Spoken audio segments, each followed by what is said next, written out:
रोहन गुप्ता जी, राहुल गांधी, प्रियंका गांधी वाड्रा समेत 5 लोगों को जाने की अनुमति मिली, लेकिन क्या आपको लगता है ये सारा पूरा ड्रामा होने की जरूरत थी जो आज डीएनडी पर फिर से हुआ कि इतने सारे लोगों का काफिला जा रहा है, फिर पुलिस रोक रही है, फिर वहां पर डंडे चल रहे हैं, कार्यकर्ता पिट रहे हैं?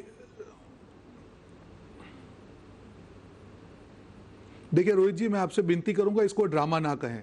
जिसको आप ड्रामा कह रहे हैं, एक दिन पहले जब हुआ, जो अधिकारी, आपने वीडियो देखा, आपके चैनल पे दिखाया गया, धमकी दे रहे थे परिवार को कि आप अपनी कोरोना पे करते तो मुआवजा, आज वही अधिकारी आपको माफी मांगते जो दिखे ना, ये पावर है जनता का। और ये लड़ाई, ये कांग्रेस पार्टी छोटी चीज है, ये लड़ाई भाजपा ने देश की जनता के सामने छेड़ दी है और इस जनता के साथ हम खड़े हैं इस लड़ाई में। ये किस प्रकार का अहंकार है? आपके वहां पे एक हादसा होता है, आप वो बच्ची की लाश को जला देते हैं, परिवार को अंतिम संस्कार की भी आप अनुमति नहीं देते हैं। क्या छिपा रहे हैं आप लोग? आप जाके उनके जख्मों पे मरहम जगह लगी जगह नमक लगाएंगे? आपके एसपी जाके धमकी देते हैं, आपके अधिकारी बोल रहे हैं बलात्कारी नहीं हुआ, दूसरे दिन वापस उनको धमकी दी जाती है, उनके परिवार को रोका जाता है। अभी वो महिला ने बताया आपके वहीं पे चैनल पे कि कल कोई अधिकारी नहीं था, आपकी चैनल के पत्रकारों, सारी चैनल के पत्रकारों को कल ये कह के रोका गया कि वहां पे एसआईटी की जांच चल रही है क्योंकि इन्फ्लुएंस ना हो इसलिए हम आपको नहीं जाने दे सकते। तो क्या छिपा रहे हैं? अरे नार्को टेस्ट तो वहां के सीएम का होना चाहिए, अभी हकीकत आपके सामने आ जाएगी। रोहित जी, यहां पे राजनीति आप जानते हैं, मैं मुद्दों पे जहां पे इमोशनल चीजें होती हैं, राजनीति की बात बाद में है। विपक्ष के तौर पे हमारी जिम्मेदारी है, जो भी विपक्षी पार्टी है, कि ये जो सत्ता का अहंकार में मदमस्त होकर भाजपा घूम रही है, उसको रोकना पड़ेगा, उसको मुंह तोड़ जवाब देना पड़ेगा, नहीं तो देश की आने वाली पीढ़ी हम सबको माफ नहीं करेगी। आपने भी देखा जिस प्रकार से पत्रकारों को वार हो रहा है, आपने भी देखा जिस प्रकार से वार हो रहा है, ये नहीं हो सकता है। हम तो वो सवाल उठा ही रहे हैं, हम उठा रहे हैं, हम पहले पहुंच गए, उसके बाद आप लोगों ने दरवाजा खटखटाना शुरू किया कि हमें भी आने दो। हम पहुंचे तभी आपको लगा कि हमें भी जाना चाहिए, वरना शायद आपको केवल मिलना ही रहता। लड़की अस्पताल में थी, यही मिलनी होते वहां उससे। हम उस डिस्कशन में नहीं पड़ेंगे। नहीं पढ़ना पड़ेगा। कंसिस्टेंसी होती, आप अगर राजनीति नहीं करना चाहते थे तो जब लड़की जिंदा थी तब क्यों नहीं मिलना चाहा आपने? मरने का वेट कर रहे थे क्या? देखिए, हमारे और आपके बीच में कंपटीशन नहीं है, हम तो परसों से थे, हम तो परसों से थे, हम लोग कंपटीशन नहीं कर रहे क्योंकि हमारा बिल्कुल नहीं, मेरा तो आपसे हो भी नहीं सकता। आप अलग काम में, मैं अलग काम में हूं।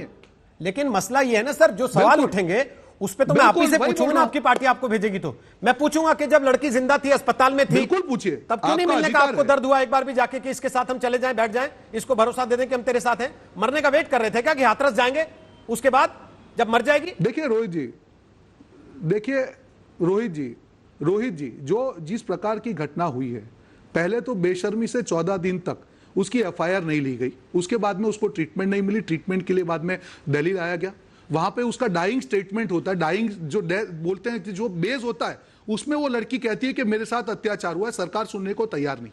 तभी कांग्रेस ने मांग उठाई कि ये जिस प्रकार की बात हो रही है नहीं चलेगी। दूसरे दिन, अभी तो आगे कुछ हो, रात को 3 बजे जिस प्रकार की हैवानियत से उन्होंने बच्ची की लाश को जला दिया, ये क्या प्रूफ, क्यों छुपा रहे हैं, क्या छुपा रहे हैं?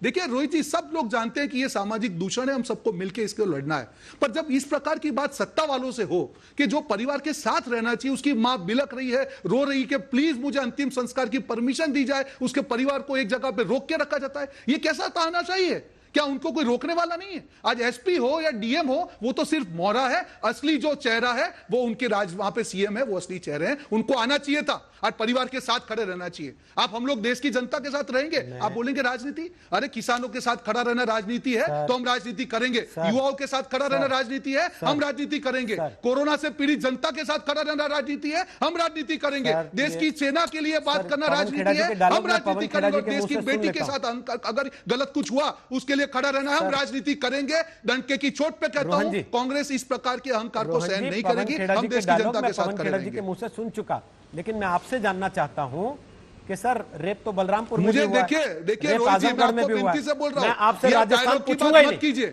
मैं राजस्थान तो पूछूंगा ही नहीं, रोहित जी, राजस्थान में बीजेपी वालों से पूछूंगा कि तुम वहां क्यों नहीं जा रहे? आप जब हमको बुलाते हैं तब डायलॉग की बात मत कीजिए, ये देश की जनता की आवाज है, ये कौन से डायलॉग की बात कर रहे हैं? कौन डायलॉग बात कर रहे हैं? ऐसी बात मत कीजिए रोहित जी, आप मुद्दे पे बात कीजिए, मैं आपका जवाब दूंगा। जब ड्रामा होगा मैं ड्रामा कहूंगा, जब 5 आदमी जा रहे होंगे तो मैं बताऊंगा कि 5 आदमी मिलने के लिए जा रहे हैं। नहीं, आप ड्रामा, आप जब जज 500 नहीं है। लोगों की बारात रोहित निकालने की सरदाना जी, कोशिश आप की जज जाएगी नहीं है, ये ड्रामा और नहीं ये है। शक्ति प्रदर्शन के ये तरीके से ड्रामा दिखाने नहीं की है। कोशिश होगी ये तो मैं हकीकत बोलूंगा है कि और ड्रामा हम हो रहा जनता के साथ है। खड़े लेकिन जब रहेंगे। 5 लोग आप जाएंगे लोग परिवार के बोलिए साथ ड्रामा, बैठेंगे हम लोग खड़े और अपनी रहेंगे। संवेदना जताएंगे आपको तो जो मैं ड्रामा बोलूंगा लगता है, देश कि की हाँ ये जनता लोग को मिलकर लेकर संवेदना पूछिए। जता रहे कैसे हैं। ड्रामा लेकिन बोल मेरे सकते सवाल हो? का जवाब दे देश दीजिए की सर, बेटी के साथ खड़े केवल ड्रामा हाथरस में नहीं है। बलात्कार हुआ क्या? ड्रामा आप लोग बलरामपुर करते में हैं, क्यों नहीं आपको जा रहे? समझना होगा। अगर बलरामपुर आप जाने में क्यों डर लग रहा है? काम करते, क्यों फिर डर लग रहा है क्या बलरामपुर की जाने हिम्मत में? नहीं होती। वो भी तो आज यूपी देश में के है। सामने जो हो रहा है, आजमगढ़ चले जो जाइए, तरीके से हो रहा है, वहां पर भी तो दलित हर के सामने मुद्दे हो रहा पे है। हम लोग आवाज क्यों नहीं गए उठाएंगे वहां? और लड़ेंगे, अहंकार नहीं चलने देंगे।